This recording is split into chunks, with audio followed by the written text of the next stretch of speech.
Um, Thank you for taking the time from your busy schedule. I'm Sharvari. I'm the Senior Business Development Executive at ILenSys Technologies. Today's webinar is on PFAS regulations and restrictions. And the speakers for the webinar are Mr. Santhanand Shanmugam. He is our Director CTO for Environmental Compliance. And with him, we have Mr. Gaurav Thakre. He is Senior Technical Lead for Product Compliance Management. The session is planned for 40 minutes, followed by a 20 minutes of Q&A session at the end of the call.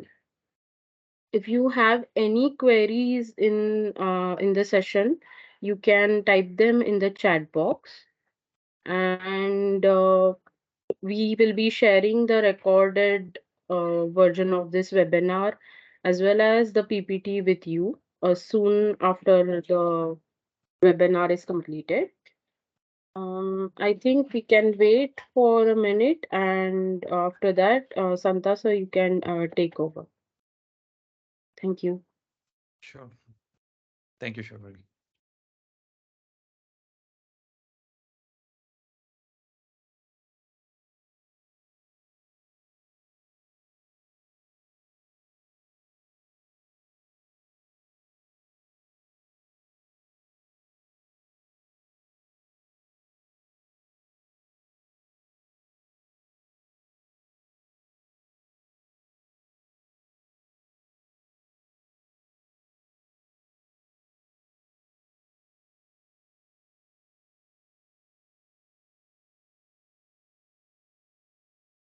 Okay, so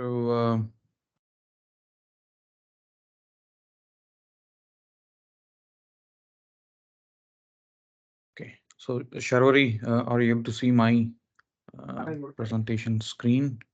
Yes, yes, I can see your screen. Great, thank you.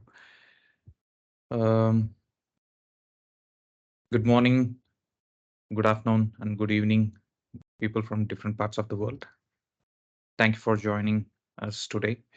So today we will, I'm Santhanand, and so today we will go through the PFAS regulation and restrictions. So here I will take you through a couple of slides with some introduction.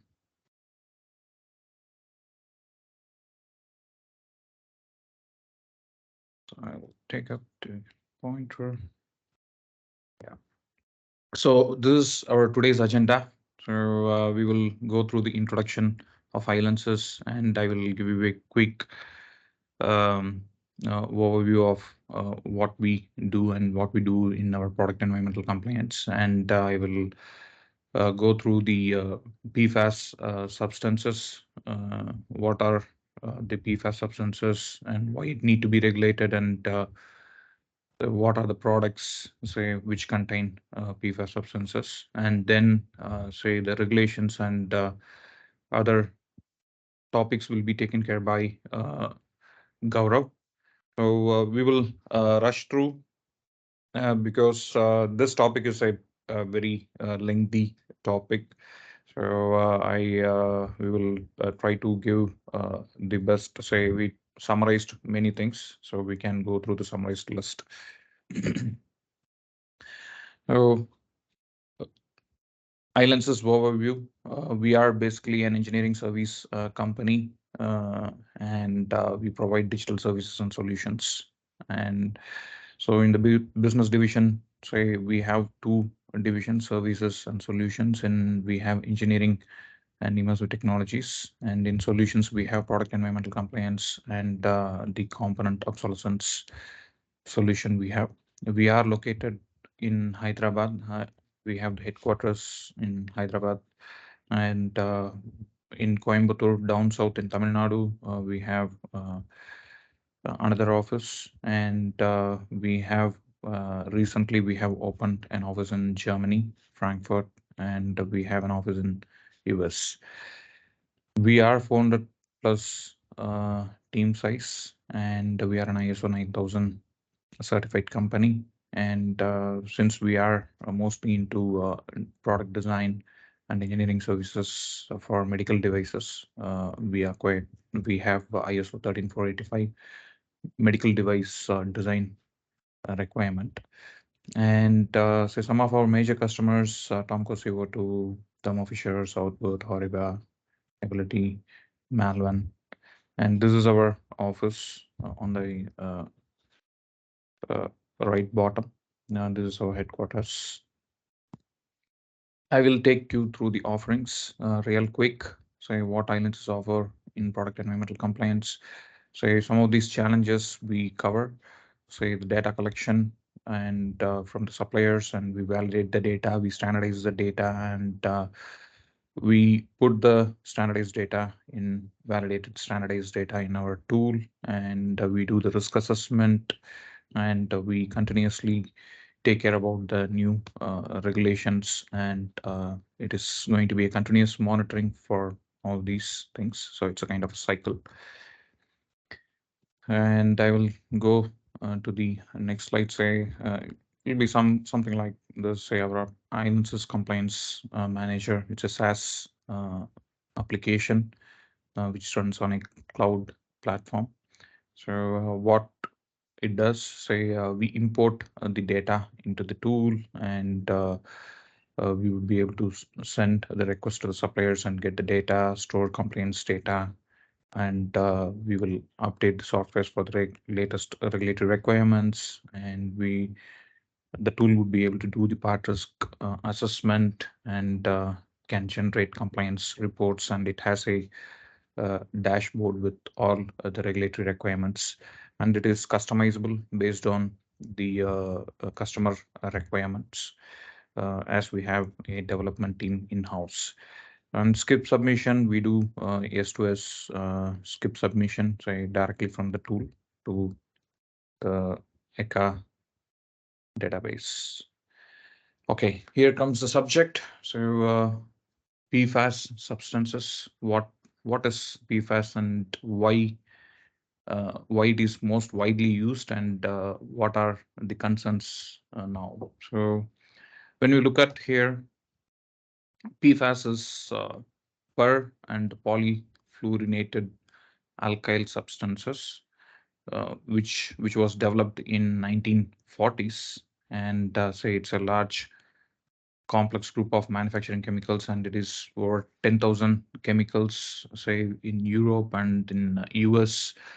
EPA, say and they have some 12,000 plus substances, and it is a strongest carbon fluorine bond and do not degrade easily. So that is one of the concerning part, and most found in consumer products and industry. So this is the plus and minus.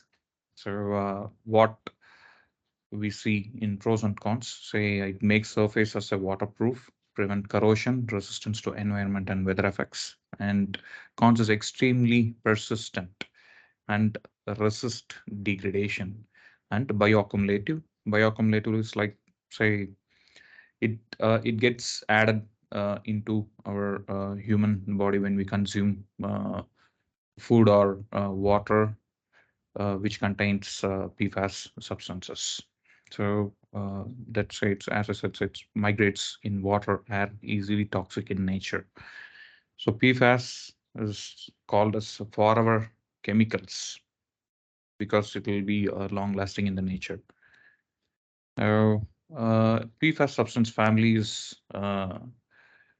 it is uh, differentiated in two ways. It's two categories. So one is polymers, and the other one is, say, polymers and non-polymers, based on its structure, chemical structure. I'm not going to take you through the complete chemical background. So we are not getting into the chemical background. So we will just see the overview of it. That's it. Say some of the PFAS polymers are like, say, it's PFAS polymers and non polymers. Say PFAS non-polymers, say very well known as like say, PFOA and PFOS. So it comes under non-polymers, where we can see a big list of substances. And in the polymers, you can see a couple of substances like say fluoropolymers, side chained fluorinated polymers. So this is about the PFAS family. And when we look at, say, what is the impact of PFAS? Uh, there was a study in US. They conducted a study of like, say they have taken samples from multiple geographical region within US, and they have conducted a study, and 97% of the people had PFAS, and it's like they conduct study in 2000s, and say this was the result. Say adults approximately 12 milligram, sorry, microgram by uh, liters of say content present in the serum in your blood. So and children is approximately 8 uh, microgram per liter. So as a survey conducted in US PFAS of blood, 97% of the Americans, yeah. So how it got into the human. So the wastes that are coming out from the industry, it is being say it goes as a landfill or it gets into the environment in different forms, air, so like say which gets into the air and say from the industry to the landfill, and say we can see the foam say for firefighting requirements and consumer products and say waste infrastructure, and say this is our environment. So it gets into the water, it gets into the air, and it gets into the land, and it gets, so all these things added up to a human exposure. So at the end of the day, human is consuming all these PFAS substances, say from um, different way. So here we see the forever chemicals impact. Say many people get cancer, say liver function, kidney function, diabetes, increased cholesterol impact of on infant birth, say effect on immune system, cardiovascular, all these say even reproductive problems. Say everything is getting inside the human body, and it is affecting to uh, a large extent. So most of the internal organs are getting affected. Even say some many people even gets say skin problems as well. So uh, so where you can see this in the products. So in electronics, medical articles, oil and mining production, automotive, construction, foams, packaging, textile. So in many areas. So in day-to-day life, whatever we are using, say in many areas, we can find this PFAS substances. Say in electronics, cables and wiring, circuit boards, cleaning fluids, surgical patches in medical devices, and say raw materials of implants in human body, oil and mining, say uh, surfactants in oil, and say in automotive raw materials of components such as low friction bearings and seals, construction products, additives, paints, coatings, and say self-cleaning coatings, and say firefighting uh, foams, and say in packaging, papers, and other materials like say polymer packaging, textiles, your wearables and other products. So we can find in many different places, even in your kitchen, your cookware, non-stick cookware. All those contain PFAS substances. And So from here, on the regulating PFAS substances, I would suggest Gaurav to take through. I'm running because it's gonna uh, take a lot of time for us to complete. So we'll try to complete it within 40 minutes. Yeah, Gaurav. Hey, hi. Thank you, Santa. Hi, everyone. Welcome to the webinar. So I'll be covering the regulations. So as Santhanand have covered, why the PFAS restriction is important because of the nature of the PFAS. It is being used in multiple application, but it has a toxic effect on the human body. So there are some snaps which will tell you how is the regulations around the globe are moving uh, to regulate the PFAS, like EU, whether it is a EU or it's a Canada or within US or even everywhere on the globe, even the different states within US. Over a period of time, you will see restrictions and reporting requirements or the labeling requirements being put, where you need to ensure the product whatever you're manufacturing and even in some case baking being imported are compliant with uh, PFAS restriction, the local restrictions. So these are important ones. So we will start with the next slide where we'll have a look on the different PFAS regulations, what we have. Yeah. So this slide will tell you a high level view of the regulations been uh, implemented and few are in progress of at the draft stage or proposal stage, and those are planned to be implemented in near future, maybe a couple of years. So UN regulation is it's a UN regulation, as you know. UN convention are the written legal agreements between the different countries and the UN. So the Stockholm Convention is a global treaty that aims to protect human health and the environment from the effects of POPs, which are nothing but persistent organic pollutants. So this convention entered into force in 2004, and in 2009, the convention has included a PFOS substance. Earlier, it has banned PFOS substances, and in 2019, it has included PFOA, and in 2022 as well, there are updates to include few more uh, family or class of PFAS substances, what Santa covered earlier. So over a period of time, if UN regulation keeps on adding new substances from its family in the restriction, and because that is, as I mentioned, that is a global treaty with the countries. So you will see like all the countries which are having you have to follow the UN Stockholm Convention has to also restrict this chemicals or this class of chemicals from PFAS in their respective region. So coming back to the US EPA, which TASCA is the one of the regulation which we say Toxic Substance Control Act.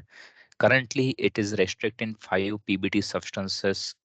Earlier, it was restricting the substances in the uh, chemicals or the mixtures, but recently the rule has changed, and even now it is calling for restrictions of the chemical and the articles that is in the products.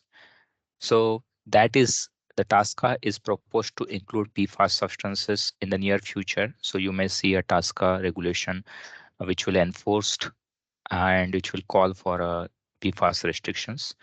The existing regulation in the California state, you may be aware of the California Proposition 65, which already includes PFOA family or class of substances from PFAS. So, like for your information, California Prop 65 calls for warning and labeling requirements. Like it may have a, if there is a any of the substance from this class of PFAS family, then the product manufacturer or the component manufacturer has to put a warning label to mention that this particular component or product contains this particular substance from PFOA or PFAS family, and that is dangerous to the human in terms of the different diseases, whatever it can be, cancer and everything. So that is a warning and labeling requirement from Prop 65, and it includes one of the PFAS family already. Coming back to EU ECA regulations. So in the ECA regulations, you may see already EU POP which is a regulation as per the it is the EU implementation of Stockholm Convention, UN Stockholm Convention.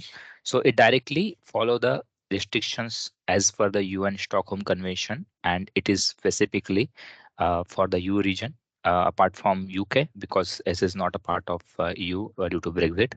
So each SVC, as you know, reached candidate list, which we call risk substance of very high concern, which also included PFOS class of PFAS substances uh, recently, maybe I think 2-3 years back, and that is also there. And the proposal, if you are heard like a few months back, there was a proposal from the 5 member states, including Germany, Norway, and Sweden. So that includes restriction of PFAS substances as a part of REACH Annexure 17, which is nothing but REACH Restricted Substance List. The EU Green Deal, which started around 2019 or 2020, which has one of the chemical strategy as a part of EU Green Deal, which focus phase out of the PFAS in the EU unless it is essential. So it's important in all aspects. The regulation is targeting to have a PFAS-free environment, and it is like whether it is import or manufacture, it has to be it has to be removed from the component, and there has to be substitute which has to be found out by the industries. CLP is a classification, labeling, and packaging requirement, which also include few of the PFAS substances. Then Canada is recently has proposed a restriction on the PFAS, and by April this year, April, it is expected to have a report on regulating PFAS substances. So we expect the implementation of Canada PFAS specific regulation also in the near future. So all these regulations and whatever you see, and you can expect few more regulation from few other countries, and this will impact all the companies in terms of the supply chain and compliance with PFAS. So going back to the next slide, we have for the EU restrictions on the PFAS. So as I mentioned, 5 member states, which include Denmark, Germany, Netherlands, Norway, Sweden, they have submitted in Jan this year. They have submitted the restriction proposal to ICA, so European Chemical Agency, and the proposal was published last month on the ICA website. We have given a link. You can once we show the slide, you can go through it. So this proposal is targeting to restrict the 10,000 PFAS substances in the Europe. So that is very important, and it is now open for consultation from this month, around 23rd March. It will be open for consultation, where industries or the supplier or vendors, they can or importers as well, they can just put out their comments. And the consultation is important because if someone have a reservation towards using a specific PFAS substance which is there in the list, they need to justify why this should not be restricted, or why this has to be given a exemption. So it's important that you industries need to, if you any one of your company or your products are having listed PFAS substances, you can have a open feedback why it is something you want exemption, or once that is the exemption or the consultation period is over after 6 months.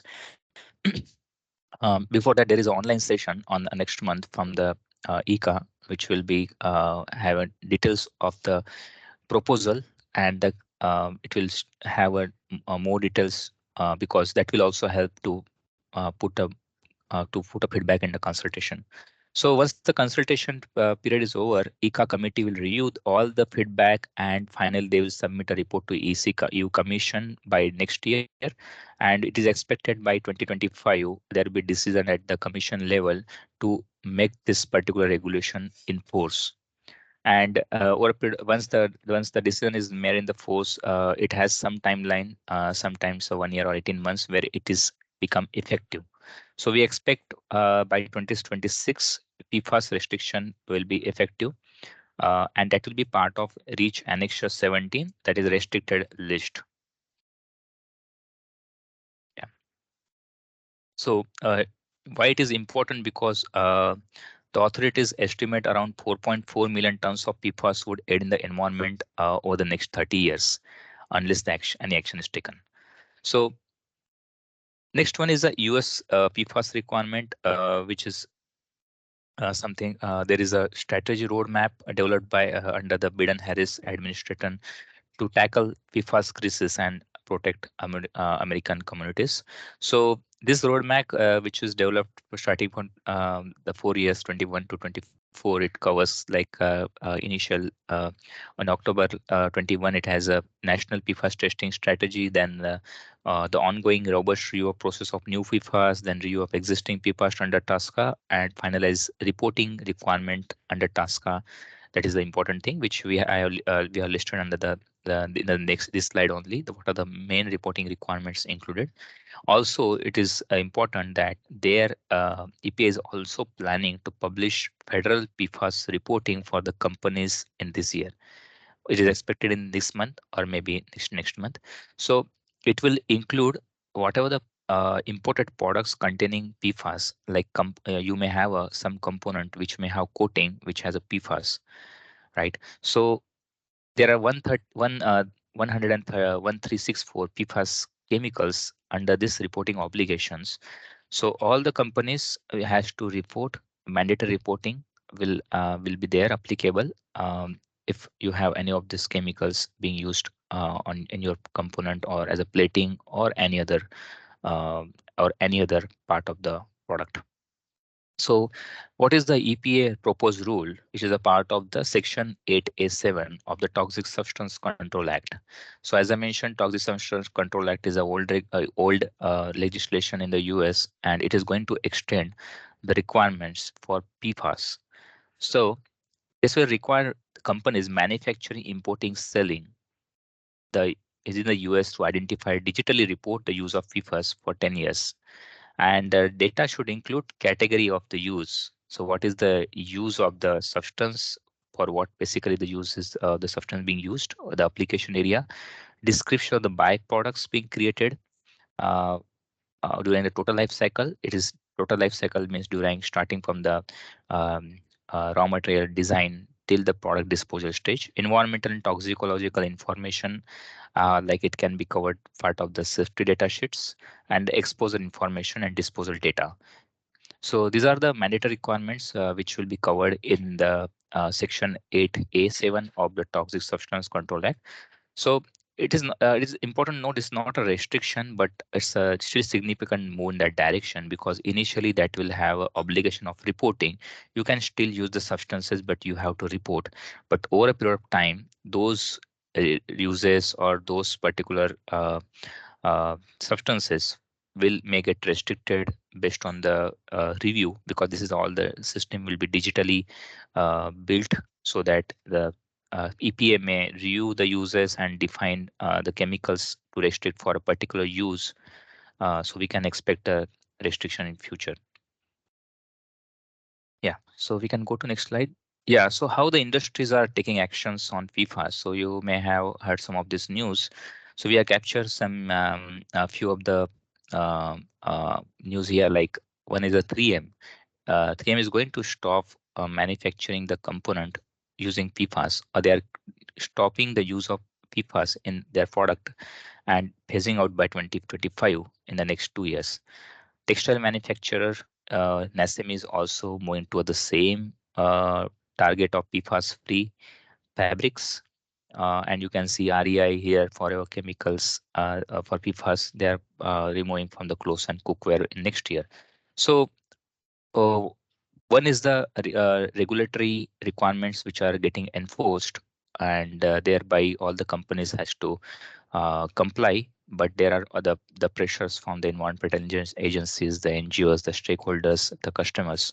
So eventually, all the companies over a period of time need to ensure the supply chain, the products, the manufacturing, the processes, and everything is PFAS free, even the services. So it is important to start early to make sure you have proper compliance with PFAS. Yeah. So we have next slide to cover up on what are the basic steps or the small steps can be taken up to comply. One is awareness of current and upcoming laws in the PFAS restriction around the globe. So wherever you are shipping the product, which are the countries or which are the region, it's important to know what are the updates coming up in the PFAS regulations and to be aware of the obligations for your components or for your products. Audit of the activities and services and products. So as I mentioned, PFAS can be used in manufacturing and any type of manufacturing or even your supply chain if you're buying or procuring some of the components from your suppliers. So it's important to audit and know wherever you have chances or where you have a risk of having a PFAS components in your supply chain. Educating supply chain. So you need to also educate your tier 1, tier 2 supplier vendors to and product impact analysis due to part of solutions. So this is very important because uh, you may see like you may see like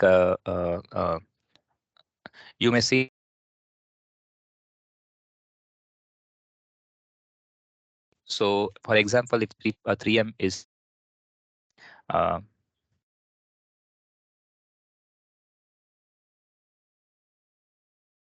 how to bol- sorry, I think I have some network lag. Okay, so important is a part of solutions because if you see an example of 3M, which may not be having any of the component as of having PFAS will be obsolete by next 2 years. So if you are using any of those component, you may not able to find those component in the market. So you need to find an alternate components, and there may be high lead time to get alternate components which are you are using, and also that has a one implication, a design impact. So you may have to review your impact on your design, because if you are changing any critical component which is getting obsolete or which was earlier having a PFAS and now company has stopped manufacturing it and you don't have access to it. So definitely for those critical components, you need to have a product design review to see how it is impacting. Skilled teams and expert definitely is important to understand the obligations and accordingly make sure you are ready on the handling the compliance of PFAS restrictions. Yeah, yeah, we can go to next slide. Okay, so how ILenSys can help here? So we have some defined steps or approach here. What you can see in the slide to start with the component categorization. So if you have the BOM, like a product BOM, so in that case, it is important to categorize the components to understand um, what type of component it is. So you may have a component like a mechanical, electronic, electrical, or plastic components. So that is a high level category, and within electronic component, we have subcategories like what we categorize. It can be a resistor, connectors, cables, wires. So we used to categorize the components because it's very important to understand which component may have maybe at risk of PFAS restriction, or it can be any regulation. So some of the components where if you say like there are some of the substances like phthalates are being used. So those are used in as a plasticizer or as a flame retardants. So you may be knowing like those are the cables or connectors which may have a high probability of containing those chemicals. So you can target a specific component, and this categorization will help you to focus on those particular components. Supply survey is the second thing important because um, you can connect with the supply chain and you can understand first thing you are to make them understand the PFAS requirement, and then you can also document how if your suppliers are using a PFAS free component or PFAS free components or in the process and the manufacturing. Or period of time, you can also go with the supplier agreements to include PFAS free norms. So that will be helpful in the longer run. Risk assessment, basically the materials driven risk assessment is based on the materials. So if you are using any standard material, so we can do the risk assessment to analyze what is the probability or what is the risk of containing a PFAS substance. So it may have a no risk or high risk based on the risk parameters we define. So we maintain a standard material database, and that helps us to categorize whatever the component is made of, whichever the material, that helps us to analyze and categorize the components into the defined risk. Yeah. So one of the final stages is the once you, if you are not getting any updates from supplier on the PFAS, and also you are not able to add in, if you are not having any supporting data, definitely, uh, if you are trying, if your part is in high risk, and you can test those components, and those may be compared to less number of components, maybe ranging from 2 to 5% in the complete product. So we also work with the suppliers, or maybe for the third party accredited laboratories to get it tested. S- And the documentation is a very important part. So as Santhan has covered earlier slide about the ILenSys compliance tool, which we help to document all the requirements of PFAS specific, whatever we have from all the components. And we also ensure the continuous monitoring of the regulations and also the bill of material to ensure the complete product is compliant with any changing regulatory requirements or any changes in the product with engineering change, not like engineering changes. Labeling and marking requirements is also important, and to include with that, there will be reporting requirements in the US as a part of EPA. There will be they'll be driving like federal level. There will be reporting requirements. Yeah. So I think I'm on the last slide. If there are any questions, you can um, put in the chat window.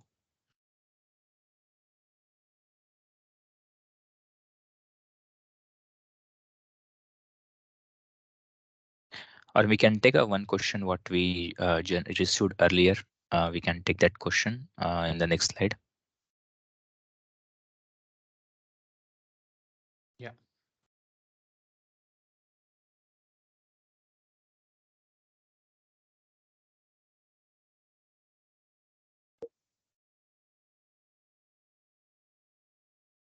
So I can post this question so people will not be able to see. Maybe I can.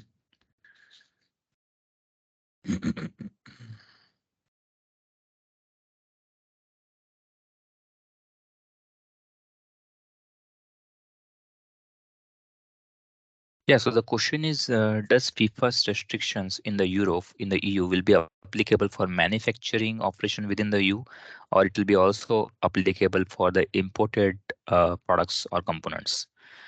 So to answer this, as I mentioned, the REACH, as you mentioned in the Europe, the REACH, the PFAS restriction will be part of the REACH regulation. So in the Europe, it will be part of REACH Annexure 17 restricted substance list. So definitely, what it calls for, like PFAS manufactured products or as well as the products in the Europe placed on the EU market after import. So beside the substances and mixture, restriction can apply to substances in article as well.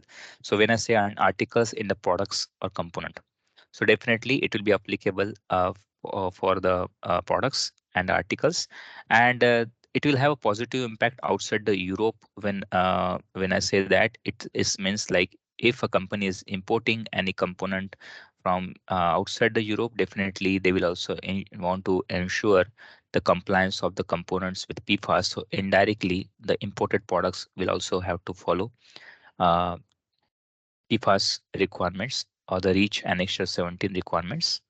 Another question what I have received is about is the PFAS regulations applicable only to specific type of components like chemical components or mixture, or does it is also cover the product manufacturers or products?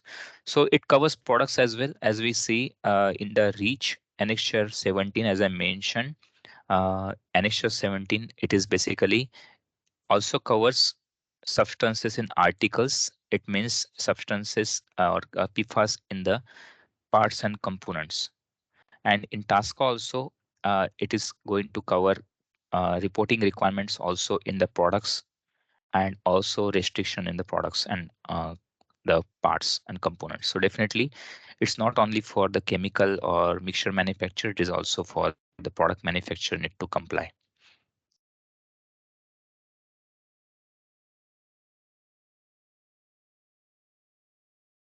Okay, so I just go through a question for EU. Does list contain all the restricted substances? Do we need to search for generics or children compound?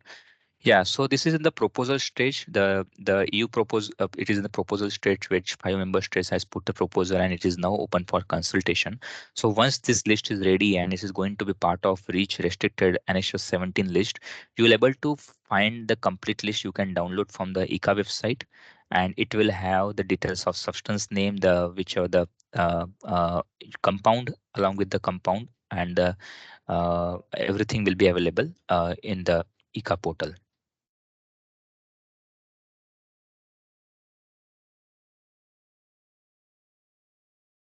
We have Okay, another what? question. Is there a defined list of US states who have reporting requirements? Yeah, so currently, as we mentioned, it is a the federal reporting requirements are going to be released soon. So you may expect it is a requirement for all the states in the US to have this for PFAS. But yes, there are some states also have these are already have PFAS specific regulations or obligations what they are following for manufacturing facilities, which they need to report the PFAS uses in their production. It's already there.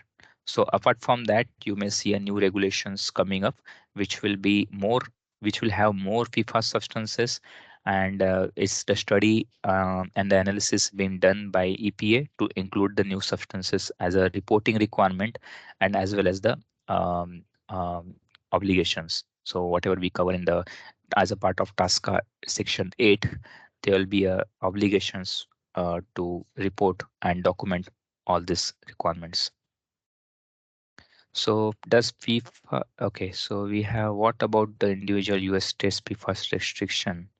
Yeah, I think the same question I can see. Same answer applies. Yeah, yeah.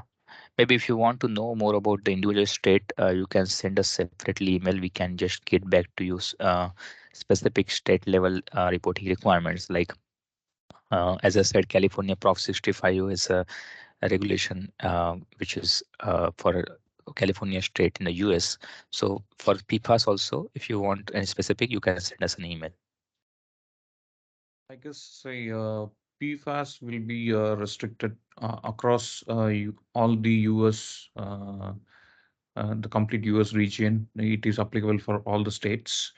So it is majorly, say in June 2022, from Biden administration. So Biden-Harris administration, they have released for clean and safe drinking water.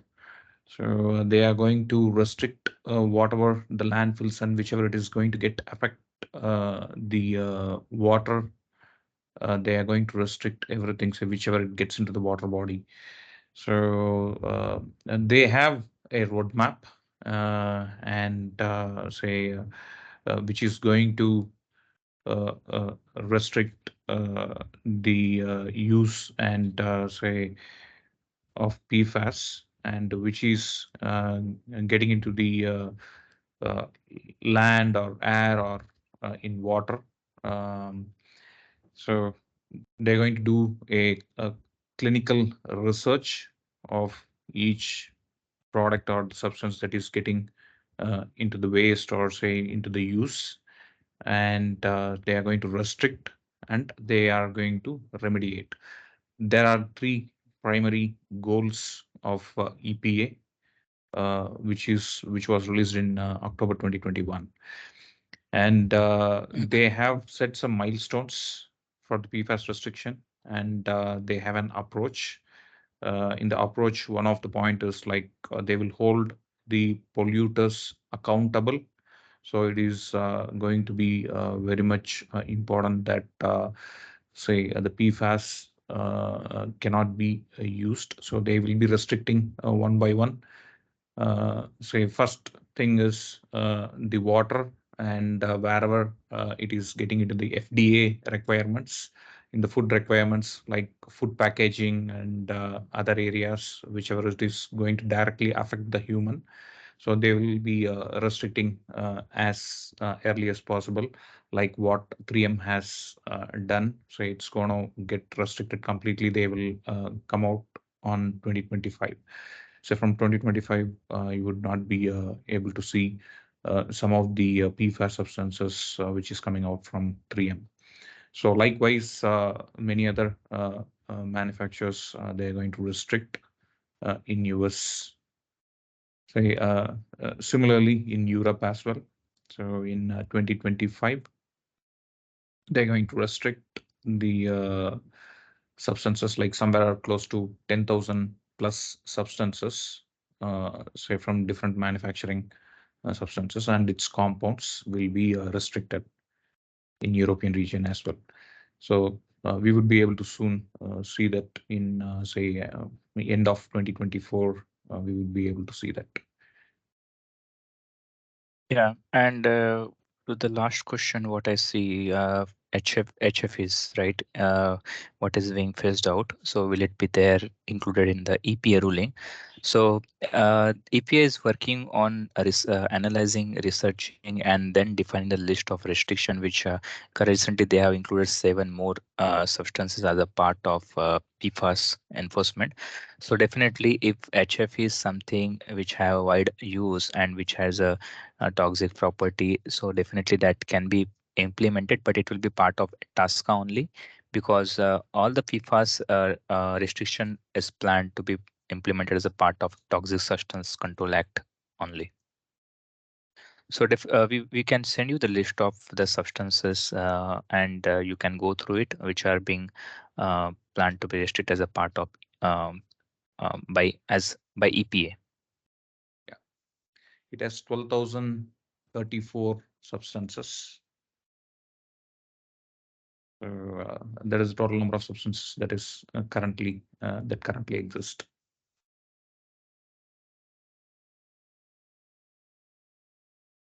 Any other questions?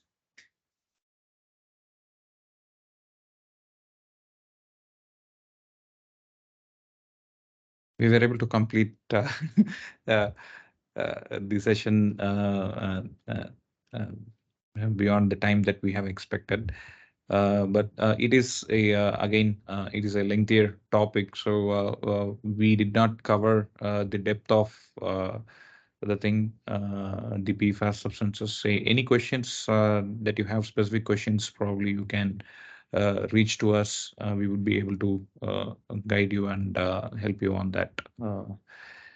So, uh, uh, any other uh, questions you can post now, or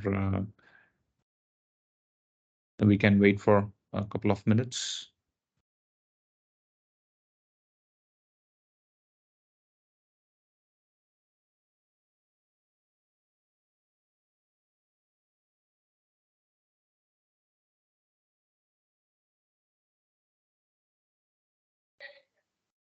I think no one has any more questions. Santa. Yes, sir.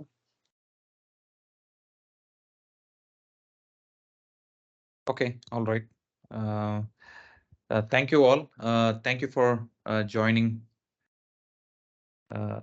this event, and please don't hesitate to write us, so we can look into the details and say any help that we would be able to do. Definitely, we will be able to respond to your emails. Thank you. And we will Uh, be sending a short survey. Yeah. Um, Go ahead, Sharwari. yes, yes. I have sent a survey form with all of you, and we'll be sharing the recording and PPT very soon. In case you think of a question later, you can write to us. And if you want more details related to PFAS, we can arrange a one-to-one demo for you. And I would like to thank Santa and Gaurav for giving us valuable insights on PFAS regulations and its restrictions. And I hope you all learned something new today. A very special thank to all the attendees who could use it today. Uh, yes, thank you. Thank you all. Thank you, everyone. Thank you. Okay.